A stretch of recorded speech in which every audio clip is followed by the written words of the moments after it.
बिस्मिल्लाहिर्रहमानिर्रहीम। अस्सलाम वालेकुम वरहमतुल्लाहि वबरकातुहू। नाज़रीन, खूनी लिबरल्स एक बार फिर कामयाब हो गए हैं। इनको खून लग चुका है। इनको जब तक खून की स्मेल और टेस्ट ना आए, इनको रात को नींद नहीं आती। इन खूनी लिबरल्स ने ऐसी फिजा बना दी, ऐसा खौफ का तासुर पैदा कर दिया कि काबुल में दिल दहला देने वाले मनाजिर देखने को आ रहे हैं। जहाज़ों से लटकते लोग, उड़ते जहाज़ों से गिरते लोग। मैं आपको तमाम मनाजिर दिखाता हूँ। नाज़रीन, एक खौफ की फिजा जब बनाई जाती है तो लोग पैनिक करते हैं। ये बुनियादी इंसानी फितरत है। इस फितरत को बदला नहीं जा सकता। इन खूनी लिबरल्स ने इस तरीके से पेश किया उस फतह को जिसमें एक गोली नहीं चलाएगी। काबुल दाखिल होने के लिए एक फायर नहीं किया गया, ये याद रखें। इसके बावजूद कहा गया कि अब काबुल में रहने वालों को ज़बह कर दिया जाएगा, मार दिया जाएगा, ख़वातीन की तालीम फौरन बंद कर दी जाएगी। आपके सामने मैं हर चीज़ की तफसील रखता हूँ। सबसे पहले आप ये कुछ मनाजिर देखें। वो अमेरिका जिसने पैसे के बलबूते पे 20 साल यहां पे कब्जा किए रखा, उन लोगों को छोड़ के अपनी फौजों को और अपने लोगों को बचा रहा है। जिन लोगों से वादा किया था कि आपको भी बचाया जाएगा, उनको छोड़ के अपने जहाजों के नीचे रोंद के अमेरिका फरार हो रहा है। आपको ये जहाज से लटकते लोग नजर आ रहे हैं। आप ये मंजर चेक करें, एक बंदे को किस तरीके से नीचे से उठा के ऊपर किया जा रहा है और ऊपर से खींचा जा रहा है जहाज के अंदर। ये सूरत हाल बन चुकी है। अमेरिका इस तरह फरार हो रहा है। आप इनकी मतलब परस्ती देखें। इनकी फौज चढ़ाई कर देती है लोगों पे कि सिर्फ अमेरिकी फौजी जाएंगे और अमेरिकी लोग जाएंगे, तुम लोग निकलो। ये एयरपोर्ट पे जा रहे हैं, लोगों पे गोलियां चलाई हैं इन लोगों ने। ये अमेरिकी फौजी आपको नजर आ रहे हैं। ये काबुल एयरपोर्ट पे इन लोगों ने तबाही मचा के रख दी है। लोगों पे सीधे सीधे फायर किए हैं इन्होंने। जाते जाते भी जो इनके साथ थे लोग, जिनको लगता है कि तालिबान शायद उन्हें निशाना बनाएंगे, इवन दो उन्होंने आम माफी का ऐलान कर दिया है, लेकिन खूनी लिबरल्स ने ऐसी खौफ की फिजा कायम की हुई है जिसकी वजह से पैनिक बटन दब गया काबुल में। क्या हुआ, मैं आपको वो मंजर दिखाता हूं, लेकिन उससे पहले दो तीन चीजें जो प्रोपेगेंडा किया जा रहा है, तो पहले वो प्रोपेगेंडा क्लियर कर लेते हैं। नाज़रीन, तालिबान का हुलिया अपना के कुछ लोग काबुल में लूट मार, चोरी, डकैती और उनके नाम पे घरों में घुसने की वारदातें कर रहे थे। ये आप चेक कर सकते हैं। मेरे पीछे आपको मनाजिर नजर आ रही है। इनको पकड़ लिया गया है। ये एक बड़ा प्रोपेगेंडा जारी है मुसलसल के यहाँ पे लूट मार हो रही है, जबकि बहुत सारे मिसक्रिएंट्स ये काम कर रहे हैं। उनको करार वाकई सजा देने के लिए गिरफ्तार कर लिया गया और आप देखेंगे कि पाकिस्तान की तरह इनको जहाजों में बिठा के लंदन नहीं भेजा जाएगा, बल्कि इनको सजा दी जाएगी। एक और चीज आपको दिखाता हूँ। एक प्रोपेगेंडा किया जाता है खूनी लिबरल्स की तरफ से कि ये लड़कियों को स्कूल जाने पे फौरी पाबंदी लगा देंगे। नाज़रीन, काबुल पे पूरा कंट्रोल हासिल कर लिया सवाई एयरपोर्ट के तालिबान ने। ये काबुल के एक मनाजिर हैं। स्कूल की तरफ बच्चियां जा रही हैं। लड़कियों की तालीम पे कोई रुकावट ना डाली है। उन्होंने ये कहा है, बयान दिया है, ना हम आइंदा डालने का इरादा रखते हैं। यानी 90 की दहाई वाली गलतियां हम नहीं दोहराएंगे। लड़कियों को काम करने की भी इजाजत होगी, तालीम हासिल करने की भी पूरी इजाजत होगी। तो ये जो खूनी लिबरल्स का प्रोपेगेंडा है, इस पे ध्यान रखेंगे। दो चीजों पे फोकस करेंगे।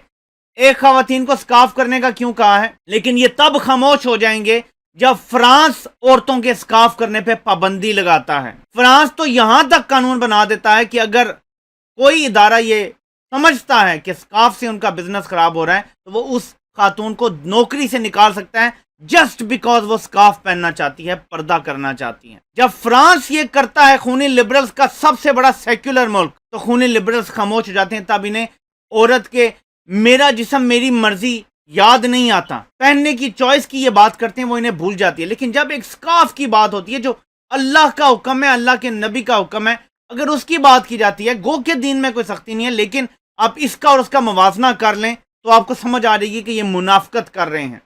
स्काफ करने से किसी खातून की काम करने की एबिलिटी खराब नहीं होती, तालीम हासिल करने की एबिलिटी खराब नहीं होती। और सबसे बढ़ के कि आप मुसलमान हैं, आपके फेथ में भी कोई फर्क नहीं पड़ता। जबकि जो फ्रांस कर रहा है, वो आपके फेथ पे हमला कर रहा है। सीधा सीधा आपका जो मजहब है उस पे हमला कर रहा है, आपको अपने मजहब पे अमल करने से रोक रहा है। आप दोनों चीजों पे अपनी अपनी तरह से बहुत सारे लोग मिलेंगे जो तनकीद करेंगे, लेकिन आपको पता चल जाएगा कि बिगर इवल यहाँ पे कौन है।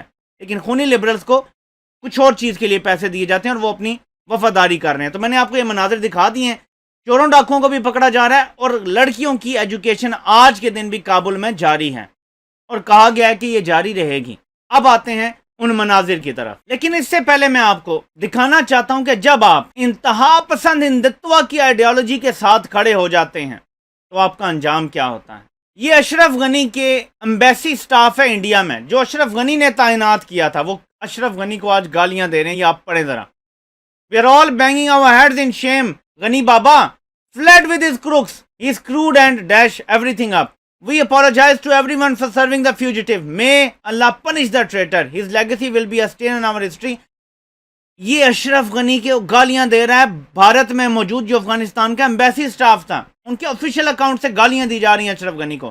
یہ انجام ہوتا ہے جب آپ کی کوئی آئیڈیالوجی نہیں ہوتی. جب آپ پیسے کے بل بوتے پر بیرونی آقاؤں کو سرو کرتے ہیں تو آپ کے ساتھ یہ ہوتا ہے، اور جب آپ پیسے سے بڑی گاڑیاں لے کر جانے کی کوشش کرتے ہیں تو وہ بھی آپ سے چھین لی جاتی ہیں. انجام آپ کا یہ ہوتا ہے. اس میں تمام غداروں کے لیے بڑی نشانیاں ہیں.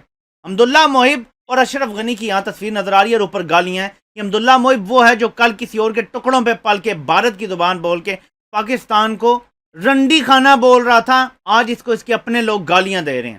یہ عبرتناک انجام ہے. اب ناظرین آپ کو بتاتا ہوں کہ خونی لبرلز نے کس طرح خون سے اپنے مزید ہاتھ رنگے. ایک تو میں نے آپ کو بتایا کہ امریکی فوجیوں نے کیسے جا کے ایئرپورٹ پہ، اور میں نے آپ کو ان کا جاتا دکھایا. ذرا گولیاں مارنے کی ویڈیو میں یہاں شیئر نہیں کر سکتا، آپ کو پتا ہے یوٹیوب کی سرٹن ریسٹرکشنز ہیں. لیکن جس طریقے سے ان لوگوں نے فائر کھولا اور لوگوں کو ڈسپرس کرنے کی کوشش کی وہ شرمناک ہے. لیکن اس سے زیادہ شرمناک یہ ہے، یہ ناظرین آپ کو امریکی ایئر فورس کا جہاز نظر آئے گا، اور آپ نے غور کرنا ہے. جب لوگ گرتے ہیں تو میں نے سرکل کرنے کی کوشش کی، کہ بہت چھوٹے چھوٹے ہیں لیکن آپ شاید دیکھنے میں کامیاب ہو جائیں گے. یہ آپ دیکھیں، آپ کو سرکل کے اندر لوگ نظر آئیں گے. یہ لوگوں نے جہاز کو پکڑ لیا تھا اور جہاز اڑ گیا، اور وہ ظاہر ہے ایک اوپر جا کے ایک انسان کتنا پکڑ سکتا ہے، تو اس کے بعد وہ گر گئے.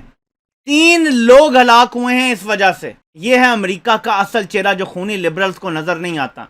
یہ حرکت اگر طالبان کے کسی جہاز نے کی ہوتی تو آپ کو پتا ہے ہیڈ لائن کیا لگتی، کہ طالبان نے اپنے دشمنوں کو جہازوں سے گرانا شروع کر دیا. یہ خبر لگنی تھی. وحشی درندوں نے، دہشت گردوں نے اپنے دشمنوں سے بدلے لینے شروع کر دیے. لیکن امریکہ کرے تو کہتے ہیں جی وہ تو ان کو حق ہے بھاگنے کا، انہوں نے تو 20 سال بڑی خدمت کی ہے افغانستان کی. اب جب وہ بھاگنا چاہتے ہیں، عزت سے بہادری سے بھاگ رہے ہیں، تو انہیں بھاگنا چاہیے. یعنی بھاگنے میں بھی یہ خونی لبرلز عزت نکال رہے ہیں. میں خونی لبرلز بار بار اس لیے کہہ رہا ہوں کہ ہمارا کنسرن ہی یہ ہے جو پاکستان میں بیٹھے ہماری جڑوں کو کاٹ رہے ہیں. امراللہ صالح ٹویٹ کرتا ہے اور پھر الزام پاکستان کو دیتا ہے آج، اور پاکستان میں بیٹھا ہوا محسن داوڑ کہتا ہے more power to you. Afrasiab Khattak کہہ رہے ہیں کہ آج آپ کو سمجھ نہیں آ رہی، جرنیل خوش ہیں صرف اس سے. آج یہ بات کی جا رہی ہے جب ہم دنیا کو بتا رہے ہیں ہمارا کوئی فیورٹ نہیں ہے. کوئی ریاست کا بھی بیانیہ ہوتا ہے. اے نمک حرام خونی لبرلز، کبھی ریاست کا بیانیہ بھی اپنا لو، کبھی تو ریاست کے ساتھ کھڑے ہو جاؤ. بھارتی میڈیا سے سیکھو، امریکی میڈیا سے سیکھو. انسانی تاریخ کی سب سے بدترین شکست ہوئی ہے امریکہ کو. انسانی تاریخ میں کبھی پاور کی ڈسپیرٹی ایسی نہیں ہوئی. بڑی فوج چھوٹی فوج ضرور ہوئی ہے، طاقت کا ایسا عدم توازن کبھی نہیں ہوا. ایک طرف ایٹمی میزائل تھے، ایک طرف مدر آف آل بامز تھے، ڈیزی کٹر بم جو غاروں پہاڑوں کے اندر چلے جاتے تھے، گائیڈڈ میزائل تھے، ڈرونز تھے، B-52 کارپٹ بامبنگ کے لیے استعمال ہوتے تھے، اور نیچے سائیکلوں پہ اور ننگے پاؤں پھرنے والے صرف انہوں نے بندوقیں اٹھائی ہوئی تھیں. اتنی بڑی پاور ڈسپیرٹی کبھی نہیں ہوئی. اس کے باوجود امریکہ یہ جنگ ہارا ہے، اور اتنے زیادہ ممالک کبھی اکٹھے ہو کے کسی ایک کے خلاف نہیں لڑے. یعنی لڑائیاں ہوتی رہی ہیں پہلے، لیکن ایک نیشن دوسری سے لڑتی تھی، ایک شہر کے لوگ دوسرے سے لڑتے تھے. یہاں پہ نیٹو کے سارے ممالک تھے، ان کو شکست ہوئی ہے. لیکن اس کے باوجود آپ کو نظر آئے گا کہ امریکی میڈیا نہیں کہے گا کہ ہم نے جرنیلوں کو لٹکانا ہے، ہم نے انہیں پھانسی دے کے گھسیٹنا ہے، انہوں نے ہمارے $3 کھرب ضائع کر دیے، جرنیلوں کے پیٹ نہیں بھرتے، جرنیل کاروبار کرتے ہیں. حالانکہ یہ کرتے ہیں، یہ تو ہیروئن کا کاروبار کرتے ہیں افغانستان میں 20 سال. یہ تو ہتھیار بیچنے کا، یہ جو طالبان کے پاس ہتھیار ہیں، یہ کیا ہے؟ یہ امریکی فوجی اور یہ جو افغان فوجی ہیں یہ بزنس کرتے رہے ہتھیار بیچنے کا. اتنے ہتھیار ان کے پاس ورنہ کیسے آ گئے آپ مجھے بتائیں؟ کیا پاکستان ٹینک اور گاڑیاں بیچ سکتا تھا یہاں سے؟ یہ جو پاکستان پہ الزام لگاتے ہیں سوال ہی پیدا نہیں ہوتا. ان کے پاس یہ کیسے ہیں؟ یہ بیچے گئے ہیں طالبان کو. تو یہ صورتحال ہے آپ کے سامنے کہ میڈیا کو کبھی اور ہمارے سیاستدانوں کو ریاست کا بیانیہ بھی اپنانا پڑے گا. انہیں سوچنا پڑے گا کہ ان کی وفاداریاں کس کے ساتھ ہیں. تب تک ہم انہیں شرم دلانے کی کوشش کرتے رہیں گے. آپ سے انشاءاللہ پھر ملاقات ہوتی ہے.